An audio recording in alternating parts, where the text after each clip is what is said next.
भारत का महाकुंभ। भारत का महाकुंभ दरअसल सिर्फ एक मेला नहीं है, आस्था और श्रद्धा का संगम भी नहीं है, बल्कि जिंदगी की अनगिनत रंगों का एक प्रतिबिंब है। लाखों लोगों की भीड़ के बीच कभी कभी यहाँ पर ऐसे चमत्कार हो जाते हैं जो किसी फिल्मी कहानी से कम नहीं लगते।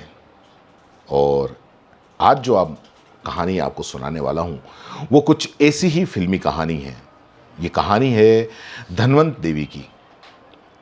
वो धनवंत देवी जिनको 27 साल के बाद में इस महाकुंभ के अंदर अपना खोया हुआ पति मिल गया, लेकिन जिस रूप के अंदर मिला उसको देखकर धनवंत देवी जो थी वो भी सकते में आ गई। तो दोस्तों, आज की क्राइम रिपोर्ट के अंदर जो रिपोर्ट है वो इसी महाकुंभ से है। धनबाद जिले के श्यामनगर गांव की धनवंत देवी अपने बेटों कमलेश और विमलेश उनके साथ में प्रयागराज के महाकुंभ में स्नान के लिए आई थी। स्नान करने के बाद में घाट के बाहर निकलते ही उनकी नज़र एक अघोरी बाबा, जो साधु है अघोरी, उनके ऊपर पड़ी। उन्होंने कुछ पल उस साधु को देखा और फिर अचानक से रुक गई। उनके जो चेहरे की भावनाओं का जो ज्वार है वो उमड़ पड़ा, सोचने लग गई। उनकी आंखों से जार जार आंसू बहने लगे। उनके साथ में जो उनके बेटे थे, बेटे ने पूछा, माँ क्या हुआ, आप इतनी बेचैन क्यों हैं और आपकी आंखों में आंसू क्यों हैं? धनवंत देवी की आंखों में आंसू, कांपती आवाज़, उन्होंने धीरे से कहा, वो जो सामने दिख रहे हैं, जो अघोरी बाबा, जो साधु के वेश में, बेटा वो तुम्हारे पिता हैं।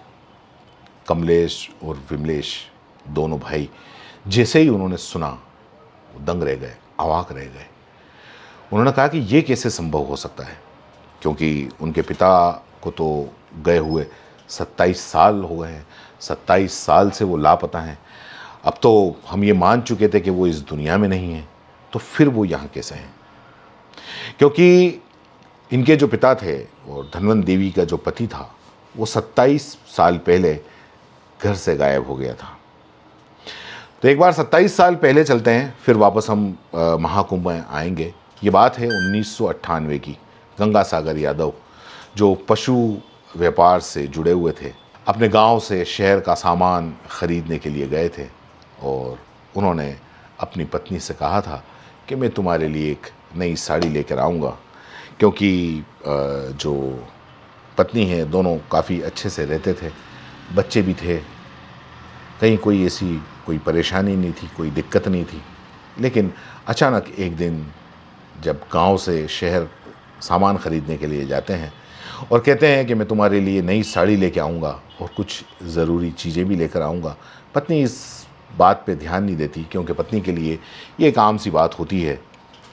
और वो कहती है, ठीक है, कब तक आएंगे? उन्होंने जब पूछा तो उसने कहा कि मैं कल तक आ जाऊंगा, और उसके बाद में वो चले गए। जब अगला दिन हुआ वो नहीं आए। 2 दिन बीतते हैं, 3 दिन बीतते हैं, हफ्ता बीतता है, महीना बीतता है, साल बीतता है। परिवार पुलिस के अंदर कंप्लेन भी करता है। हर कोशिश, जो भी संभव कोशिश हो, वो सारी की सारी की जाती है, लेकिन न तो वो वापस आए और न ही उनको मिले। पुलिस में रिपोर्ट भी करवाई, अस्पतालों के अंदर खोजबीन करी, कई जगह खोजबीन करी, लेकिन उनका कोई सुराग नहीं मिला। और आखिरकार परिवार ने ये मान लिया कि शायद है कि ये मर चुके हैं। लेकिन इसके बावजूद भी, क्योंकि पत्नी ही होती है, एक पति को जब तक के सामने नहीं देखे वो कैसे मान ले कि वो नहीं है। और इसलिए जो धनवंत देवी थी, उसने अपने जो सुहाग की निशानी थी वो कभी भी उसको नहीं छोड़ा। एक हमेशा विवाहिता की तरह ही वो रही और हमेशा यही मानती रही कि जो उसका पति है वो जिंदा है और एक ना एक दिन वो लौट कर जरूर आएगा। बात सालों साल बीत जाते हैं, 27 साल हो जाते हैं और इसी साल महाकुंभ शुरू होता है। जब महाकुंभ शुरू हुआ तो इसी दौरान गांव के कुछ लोग, उसी गांव के जो कुछ लोग थे, वो महाकुंभ के अंदर घूमने के लिए या जो भी डुबकी लगाने के लिए या अपनी श्रद्धा से वो आए। तो उन्होंने एक जो अघोरी बाबा था और उसके साथ में एक और जो व्यक्ति था उसको देखा, और उसको देखकर वो चौंक गए, क्योंकि जो उनका चेहरा था वो उनके गांव के गंगा सागर यादव से हूबहू मिलता है, और साथ साथ उनका जो गंगा सागर का ही एक दोस्त था, दोनों का चेहरा बिल्कुल हूबहू मिलता है। उन्होंने उस अघोरी बाबा से पूछा कि तुम गंगा सागर यादव हो? तो अघोरी बाबा ने कुछ जवाब नहीं दिया और कुछ इधर उधर की बातें करते रहे। लेकिन इसके बावजूद भी, क्योंकि किसी एक व्यक्ति का चेहरा मिलना संयोग हो सकता है, लेकिन अगर मान लो दोनों व्यक्ति का चेहरा मिले तो फिर ये संयोग नहीं, कहीं ना कहीं ये दूसरा प्रयोग है। जब वो बाबा नहीं माने तो उन्होंने, क्योंकि अब तो मोबाइल का ज़माना है और व्हाट्सएप का ज़माना है, उन्होंने उसी वक्त उन अघोरी बाबाओं की तस्वीर खींची और तस्वीर खींचकर अपने गांव भेजी। गांव भेज के जो धनवंत देवी है उनके बेटों के पास में भेजी और उनको कहा कि ऐसा लगता है कि ये तुम्हारे पिता हैं और ये यहाँ पे अभी महाकुंभ में हैं, और इस तरीके से ये अघोरी बाबा के रूप में ये यहाँ पे अपना टेंट तंबू लगा के और बैठे हुए हैं। जब धनवंत देवी ने देखा तो वो देख के और चौंक गई और उसको लग गया कि ये तो वही हैं। और उसके बाद में धनवंत देवी के दोनों बेटे और धनवंत देवी, उन्होंने प्रयागराज जाने का फैसला किया। 26 जनवरी 2025 गणतंत्र दिवस का दिन था और वो वहाँ पर पहुँचे, और जब सुबह गंगा में स्नान करके जब वो लौट रहे थे तो जो धनवंत देवी है उन्होंने देखा, और देखते ही धनवंत देवी पहचान गई और अपने बेटों को कहा कि ये जो सामने हैं यही तुम्हारे पापा हैं। उन्होंने, धनवंत देवी ने कहा भी सही रोते हुए कि गंगा सागर, मैं धनवंत हूँ तुम्हारी पत्नी और ये तुम्हारे बेटे हैं। लेकिन जो अघोरी बाबा था उसने निर्विकार, बिना किसी जज्बात के, बिना किसी उसके कहा कि मैं सिर्फ महादेव का सेवक हूँ, मेरा कोई परिवार नहीं है। लेकिन माना नहीं। फिर जो बड़ा बेटा था, अब उसकी उम्र भी काफ़ी हो चली थी, 29 साल हो चुकी थी, कमलेश। उसने कान में धीरे से कहा कि बाबूजी घर चलो, हम ही तुम्हारे परिवार हैं, ये तुम्हारी पत्नी है, हम तुम्हारे बेटे हैं। जब मैं 4 साल का था तो आप छोड़ के गए थे और अब मैं 29 साल का हो गया हूँ। ये जो छोटा बेटा है विमलेश, ये भी उस वक्त छोटा था, अब बड़ा हो गया है।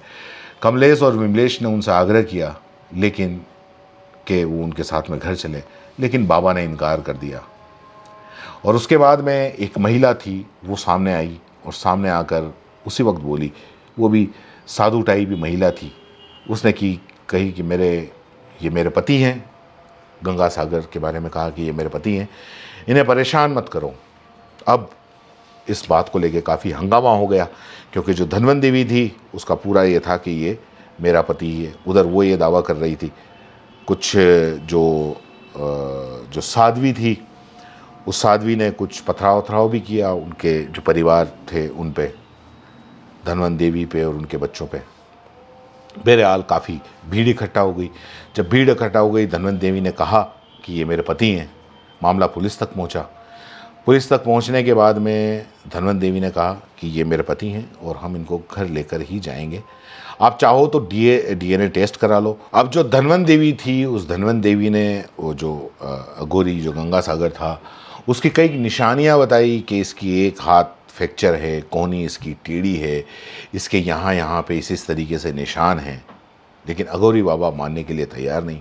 अघोरी बाबा ने यह भी कहा कि मेरा ये परिवार नहीं है, मेरा जो परिवार है वो उत्तर प्रदेश के किसी और गांव के अंदर है और मेरे इतने बच्चे हैं, ये है वो हैं। तब जो उनके जो धनवंत देवी के जो बेटे थे उन्होंने कहा ठीक है, अगर तुम्हारा ये परिवार है तो उस गांव के अंदर हमको नाम बता दो और उस गांव के अंदर हमको ले चलो। लेकिन अघोरी बाबा मना कर दिया कि नहीं, मैं नहीं जाऊंगा। इधर जो धनवंत देवी थी उसने बिल्कुल क्लियर कह दिया कि आप इनका डीएनए टेस्ट करवा दो, अगर डीएनए टेस्ट में निकल गया तो आप मान जाइए। इधर जो गंगा सागर था ये भी फंस गया। लेकिन इसके बाद भी क्योंकि गंगा सागर जाने के लिए तैयार नहीं था। जो अघोरी बाबा था उसने कहा कि मैं किसी भी कीमत में आऊँगा नहीं। पुलिस ने बहरहाल समझा बुझा के, और जो धनवंत देवी और उनके दोनों बेटे थे उनको समझा बुझा के वापस रवाना किया, और रवाना करके और कहा कि जो भी इसमें जांच होगी हम जांच कराएंगे, वो जो भी होगी आपको रिपोर्ट दे देंगे। तो अभी फ़िलहाल ये सारी की सारी जांच चल रही है। तो ये जो घटना है वो किसी चमत्कार से कम नहीं थी। एक पत्नी ने 27 साल तक अपने पति की राह देखी, और जब वो मिला तो पहचान के संघर्ष में वो उलझ गया। अब सवाल यही है कि क्या वो वापस अपने परिवार के पास लौटेंगे या नहीं, या अपनी नई पहचान को ही अपनाए रखेंगे। ये तो आने वाला वक्त ही बताएगा। लेकिन महाकुंभ में घटित ये घटनाएं हज़ारों लोगों को झकझोर गई, और इसका काफ़ी मीडिया के अंदर कवरेज भी आया, लोग वाग काफ़ी बात कर रहे हैं। फिलहाल आप इस बारे में क्या कहते हैं नीचे कमेंट बॉक्स में ज़रूर बताएं। धन्यवाद।